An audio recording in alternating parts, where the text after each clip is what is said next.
Hello, Algebra 1. Today we are going to be reviewing for your Unit 2 tests. So we're going to hit some of the major topics you should expect to see tomorrow.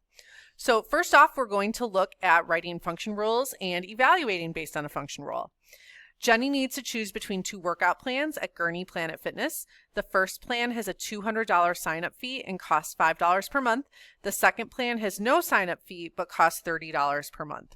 So as a reminder, we're always going to start our function rule with our dependent variable, and dependent is always going to money will always be dependent. So in this case, we're going to start both of these with a C equals for cost. Plan 1, we have a $200 sign-up fee, so I'm going to start with 200 plus, and then it's $5 per month, so I'm going to do 5 times M, the number of months. Plan 2 has no sign-up fee, but is $30 per month, so 30 times M. So now I want to know which plan is better for Jenny if she is planning to go to the gym for 12 months. 12 months, this is M. So I'm going to go ahead and rewrite my function rule. But when I get to M, I'm going to go ahead and substitute in a 12. Make sure you use your calculator and make sure that if you are doing parts of this in your head, you do order of operations first. You should get $260. Okay, and then I'm going to go ahead and do the other function rule, $30 per month. Again, M is 12, and then you can just type this in, and we'll get $360. All right, so these are her costs, remember. So if I were Jenny, personally, I would choose plan number 1, and that's because it is cheaper by $100. All right. All right, now, if Jenny spends $1,200, how many months can she go to the gym using plan 1? All right, so she has chosen plan 1. We are told $1,200. Be careful to make sure that you plug that $1,200 into the correct place. Okay, so here's plan 1. We are not plugging $1,200 in for M. That would be 1,200 months, which is a really long time. $1,200 is a cost, so it's going in place of C. All right, so now we are going to solve this like we did back in Unit 1. We'll start by subtracting our 200 over. Okay, we do want to show our work. We don't want to guess and check. And then that gives us times 5M. And then finally, we'll go ahead and divide by 5. And you can use your calculator. You'll get M equals 200 months. Make sure you have units. All right, down here we have a table. We have cost of pizza and number of toppings. How much is a plain cheese pizza? That would just be $8. We can see that from the table. To determine how much each extra topping costs, we're going to look at the change in price. So what you can do is use your calculator, or you can just see that each of these is increasing by 40 cents. And that is 40 cents for each one topping.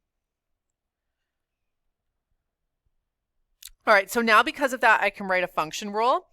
I'm going to call cost of pizza C and number of toppings T. I always start dependent, so C equals for cost. It is $8 plus 40 cents per topping, so times T. If we were to graph this, X would be your number of toppings. Y would be your cost of pizza. And so that's just what this is asking here. So X is number of toppings.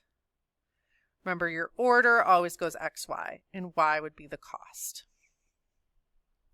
All right, and finally, we're going to write our dependent statement. So remember, our dependent statement always starts with the dependent variable first. So dependent is your cost, depends on the number of toppings.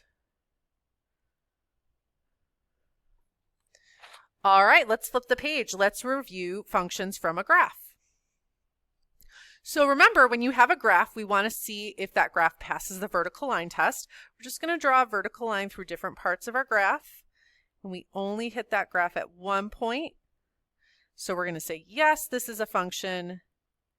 It passes the vertical line test. .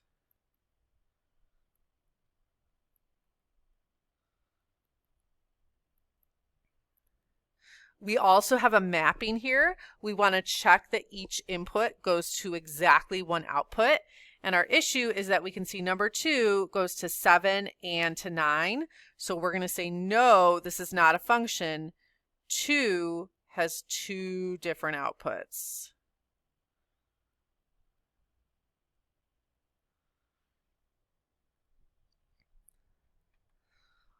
All right, let's review some graphing. First, make sure you know the order of your quadrants. They go around in a circle like this. 1, 2, 3, 4. Remember that first number is how far left or right you go. The second number is how far up or down you go. All right, so this is 0 means we're not going left or right. Negative 12 means we're going down 12, so we would be on the y-axis. Negative 153, remember this means we're going to the left, and then 53 means we're going up. Left and up puts us in quadrant 2. Negative 50 means we're going left. Negative 7 means we're going down. Left and down puts us in quadrant 3. All right, identify the scale of the x and y axis. Remember, it's not based on the numbers, it's based on the first tick mark. So this first tick mark right here would be 5. That means we are actually jumping by 5s. Okay, again, it's not jumping by, ooh, that's supposed to be at 1200. Just change that to a 1200, please. That was my mistake. This is not jumping by 400s, it's jumping by 200s. Draw a motion graph that shows someone moving quickly. Someone moving quickly should have a very steep graph. Someone moving slowly should have a very flat graph. And someone who is stopped should have a horizontal graph. Finally, we're going to review our multiple representation problem. We have expensive phone company charges a $55 sign-up fee plus $65 a month. If C represents the cost of using expensive phone company and M represents the number of months you use them for, create a verbal, graphic, numeric, and algebraic representation of this situation. So remember, your labels are your variables. You just need to know which is which. So money is always dependent, so we can just go ahead and put cost. That makes your independent your number of months. And remember, with your dependent statement, we go dependent first. So you'll have cost depends on the number of months. Now we can use the numbers to go ahead and fill in our table. So we have a $55 sign-up fee. You're going to start with that. Plus $65 each month. So that's the one that's multiplying by 2. I'm just going to use my calculator. 55, excuse me, plus 65 times 2. That gives us $185. And then I'm going to do it again. 55 plus 65 times 4. And that's going to give us $315. And 55 plus 65 times 8.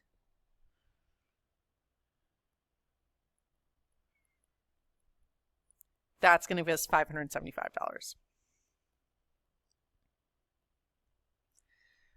Now, your algebraic representation is just the function rule. You have way more space than you're going to need.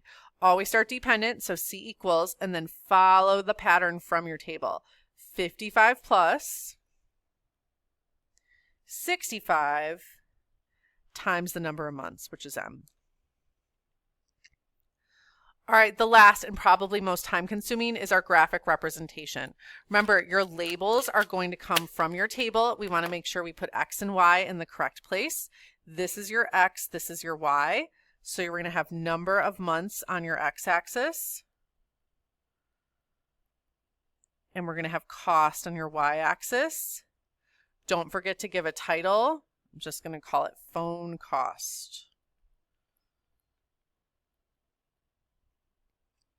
For my x's, I'm just going to choose to jump by 2's because I can hit each of those numbers. So that would be a scale of 2. For my y's, I'm going to choose to go ahead and do a break because I need to get all the way up to almost 600 and I don't need to start until 185. Again, it's your choice what you want to break to. I'm just going to go to 150. And at least initially, I'm going to jump by 100ths.